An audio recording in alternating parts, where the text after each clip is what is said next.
दोस्तों वेब 3 क्या है? इंटरनेट की दुनिया में डिसेंट्रलाइजेशन की जरूरत क्यों है? जैसे कि हम डिसेंट्रलाइज वर्ल्ड में काम कर रहे हैं, तब हमें और हमारी कम्युनिटी को वेब 3 के बारे में जानना जरूरी है। वेब 3 बेसिकली एक नया स्टेज है इंटरनेट का।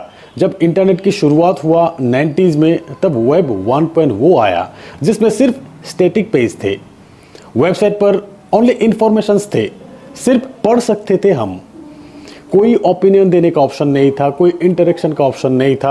अप टू 2003-2004 ज़्यादा से ज़्यादा कंटेंट ही थे, like newspaper, only can read. फिर आया वेब 2.0, यूट्यूब, फेसबुक, गूगल, जिसमें सोशल मीडिया और यूजर जनरेटेड कंट्रोल आया, कंटेंट आया। हम पढ़ भी सकते हैं, हम लिख भी सकते हैं। यहाँ फोकस ज़्यादा कंटेंट से हटकर आ गया ज़्यादा एंगेजमेंट पे, ज़्यादा रिटेंशन पे, भरपूर एंटरटेनमेंट। फिर आया वेब 3.0। वेब 3.0 में डिसेंट्रलाइजेशन की कॉन्सेप्ट आया। इसमें ब्लॉकचेन की इस्तेमाल होते हैं। अब सवाल ये है कि जब वेब 2.0 ठीक थे, सब कुछ बहुत अच्छा चल रहा है, तब वेब 3.0 की ज़रूरत क्या है? हाँ, बिल्कुल सही सवाल है। अब ध्यान दीजिएगा, ब्लॉकचेन टेक्नोलॉजी से हमें प्राइवेसी और सिक्योरिटी मिलते हैं। वेब 2.0 सेंट्रलाइज है, डाटा सिक्योर्ड नहीं है। कहा जाए तो पूरी दुनिया के इंटरनेट 2-4 कंपनी द्वारा ही कंट्रोल किया जा रहा है, गूगल, फेसबुक, यूट्यूब। हम चाहे या ना चाहे, हमारी 90% इंटरनेट का समय हम इन कंपनी पे ही बिताते हैं, इन कंपनी के स्क्रीन पे ही बिताते हैं।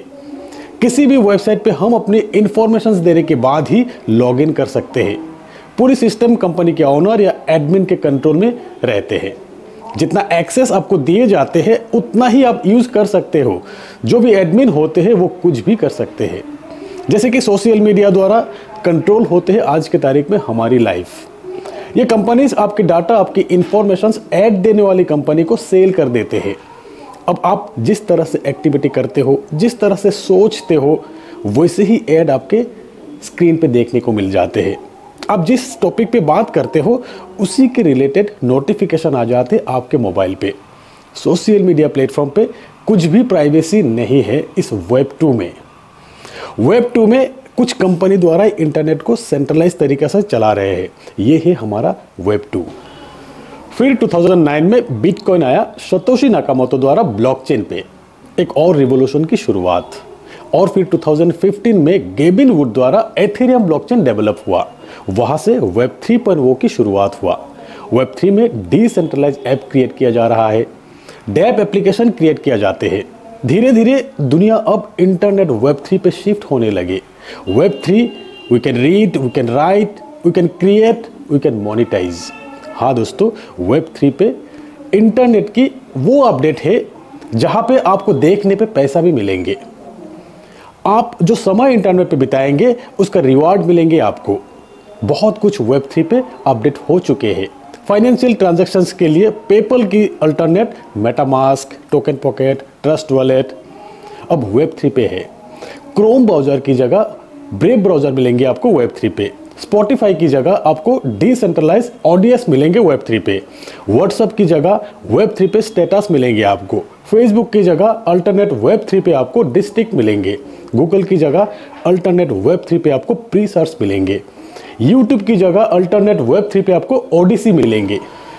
दोस्तों, इससे हमें ज़्यादा कंट्रोल मिलेगा अपने डाटा पे। हम खुद डिसाइड करेंगे कि किसके साथ शेयर करना है और किसके साथ नहीं करना है, और साथ में ऑनलाइन ट्रांजैक्शंस भी सिक्योर होंगे। वेब 3 का खास बात है ब्लॉकचेन टेक्नोलॉजी, जो सिक्योरिटी और ट्रांसपेरेंसी में लाया है रिवॉल्यूशन। और हाँ, मेटावर्स की दुनिया में घूमते हुए वर्चुअल रियलिटी का मजा भी वेब 3 का ही हिस्सा है। क्रिप्टो करेंसी का बूम भी वेब 3 का इंपॉर्टेंट एस्पेक्ट, जिससे फाइनेंशियल सिस्टम में रिवॉल्यूशन आ रहा है, बहुत चेंजेस आ रहा है। डिसेंट्रलाइज एप्लीकेशन यूज करते हुए आपको कंट्रोल मिलते हैं अपने डाटा पे, किसी सेंट्रलाइज अथॉरिटी के बिना। और last but not the least, web 3 ने एजुकेशन को भी रीडिफाइन किया है। ग्लोबल एक्सेस और पर्सनलाइज लर्निंग सब कुछ है यहाँ। तो दोस्तों, वेब 3 के दुनिया में आइए और नए पॉसिबिलिटीज को एक्सप्लोर कीजिए। फ्यूचर है यहाँ पर। तो आज के इस वीडियो में इतना ही। मिलते हैं मेरे अगले वीडियो में, तब तक के लिए बाय।